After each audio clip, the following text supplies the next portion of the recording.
नमस्कार दोस्तों, आपका स्वागत है हमारे YouTube चैनल एबीएस क्लासेस पे। दोस्तों यहाँ पे मंडलीप की आवर्त सारणी का मैं पूरा का पूरा जानकारी देने वाला हूँ। ठीक है, ये है चैप्टर अपना क्लास 11th का थर्ड चैप्टर, जो कि कुछ क्वेश्चन हो चुके हैं और कुछ क्वेश्चन मैं आज कराने वाला हूँ। बाकी के जो भी हैं फटाफट देखेंगे अपन, क्योंकि अब आपका जो एग्जाम है बहुत ही नजदीक है। तो यहाँ पे देख लीजिएगा मंडलीप की आवर्त सारणी मंडलीप के अनुसार। ठीक है, मैं ज्यादा वो डीपली नहीं, ठीक है, जो भी दिक्कत है फटाफट आप कमेंट भी कर दीजिएगा, लेकिन मैं पूरा का पूरा जानकारी दे दूंगा जहां से क्वेश्चन आते हैं, टॉपिक बाय टॉपिक। ठीक है, क्रमशः। तो चैनल में नया है तो प्लीज चैनल को सब्सक्राइब कर लीजिए, बेल आइकन प्रेस कर लीजिए। तो चलते हैं मंडलीप की आवर्त सारणी समझते हैं। ठीक है, बहुत सरल तरीके से समझाऊंगा मंडलीप और आधुनिक आवर्त सारणी में क्या अंतर है, ये सब चीजें भी बताऊंगा। तो पहले आप मंडलीप की जान लीजिए, फिर आधुनिक आवर्त सारणी जान लीजिए, फिर दोनों में आप कंपेरिजन कर लीजिएगा। तो चलते हैं मंडलीप के अनुसार देखते हैं। आवर्त नियम प्रस्तुत दिए थे इन्होंने, आवर्त नियम। ठीक है, इनमें 7 आवर्त हैं जैसे बताया, तो उसके बारे में अपन पूरी पूरी चर्चा करेंगे। ठीक है, यहाँ पे देखिए इनके अनुसार कह रहे हैं, तत्वों के भौतिक और रासायनिक गुण, तत्वों के भौतिक और रासायनिक गुण उनके परमाणु भारों के आवर्ती फलन होते हैं। मतलब कहने का अर्थ ये है कि देखिए वहाँ उनके जो तत्व हैं, तत्व के भौतिक गुण और रासायनिक गुण उनके परमाणु भारों के आवर्ती फलन होते हैं। यहाँ पे ध्यान देने वाली बात है कि परमाणु भारों पर लेके चल रहा है। मंडलीप ने पूरा जो काम किया वो परमाणु भारों पर आधारित काम किया है, मतलब उनके परमाणु भारों को लेकर के, और जो भी अपना सारणी दिया था वो परमाणु भारों पर आधारित दिया था। ठीक है, यहाँ पे ध्यान देंगे, जब मैं आधुनिक आवर्त सारणी बताऊंगा तो सेम परिभाषा सेम रहेगा, बस यहाँ पे परमाणु क्रमांक रहेगा, बस हो गया। मतलब जो आधुनिक आवर्त सारणी है मोसले का, तो उन्होंने यहाँ पे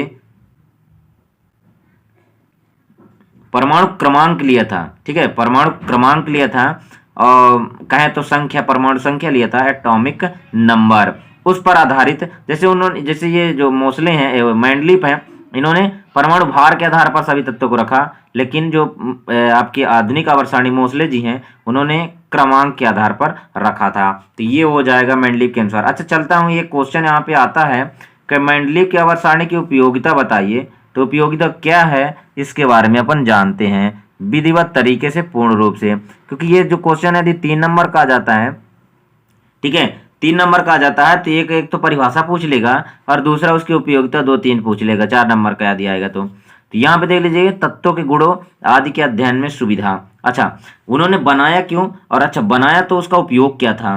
ठीक है, तो यहाँ पे देख लीजिएगा, कह रहा है कि तत्वों के गुणों आदि के अध्ययन में सुविधा। अच्छा, कोई भी तत्व है, उन जो बहुत सारे तत्व थे, ठीक है, कुछ भी खोज हो गए थे जितने, तो उनके तत्वों में गुणों को उनको पढ़ना, ठीक है, उसमें सुविधा था। देखो अभी तक ज्ञात, ठीक है, अभी तक ज्ञात हुए समस्त तत्वों को केवल 7 आवर्त और 9 वर्गों में वर्गीकृत हो जाने से इन तत्वों का अध्ययन सरल हो गया था।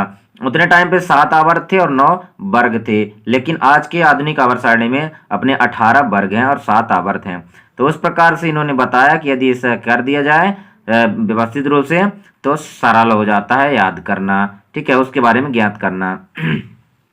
दूसरा यहाँ पे नए तत्वों की खोज में, नए तत्वों की खोज कैसे कह सकते हैं। देखिए उन्होंने कहा यह था कि यदि परमाणु भार जैसे मान लो जिसका 15 है और किसी का फिर 17 है, तो यदि 16 वाला यहाँ पे हो सकता है, तो उन्होंने उस स्थान को छोड़ दिया था।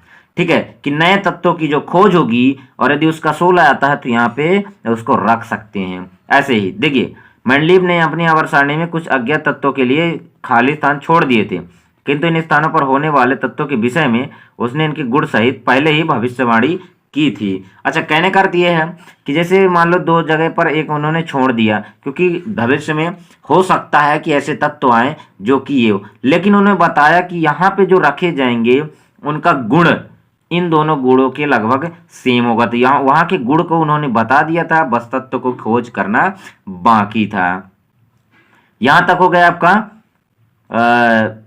नए तत्वों की खोज में। स्क्रीनशॉट कर लिया करिए यदि दिक्कत हो, और नोट्स फटाफट बनाते रहिए। बहुत जल्द डेली का डेली वीडियो आएगा आपका, और लगभग 1 से 2 महीने के अंदर आपका कंप्लीट हो जाएगा, लगातार पूरा का पूरा।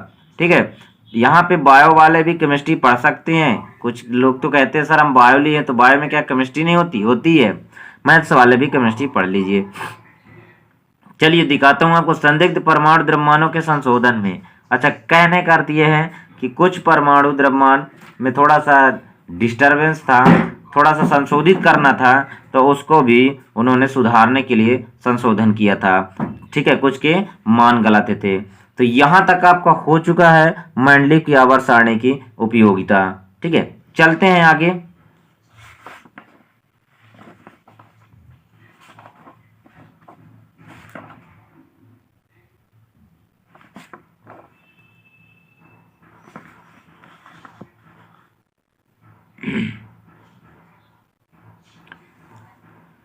तो इस प्रकार से आपके ये 3 से 4 नंबर का क्वेश्चन क्लियर हो गया। 2-3 नंबर का तो भी आ जाएगा यदि आएगा तो, और आता भी है। ज़्यादा से ज़्यादा इसको एक बार पढ़ लीजिएगा। जो वही वीडियो में बनाता हूँ जो क्वेश्चन आते हैं, फालतू का क्वेश्चन का मैं वीडियो नहीं बनाता। बाकी के जो यदि आपको और एक्स्ट्रा पढ़ना है तो आपको एक्स्ट्रा मेहनत करना पड़ेगा और घर में पढ़ना पड़ेगा। मैं वही क्वेश्चन पढ़ाता हूँ कि जो क्वेश्चन पेपर में आते हैं। ठीक है, तो यदि अच्छा लगे तो एक बार चैनल को सब्सक्राइब कर लीजिए, वीडियो को लाइक कर दीजिए और शेयर कर दीजिएगा बाकी अपने जो भी स्टूडेंट हैं, अपने स्कूल के ग्रुप जो भी है। ठीक है, तो मिलते हैं नेक्स्ट वीडियो पर, तब तक के लिए जय हिंद, वंदे मातरम।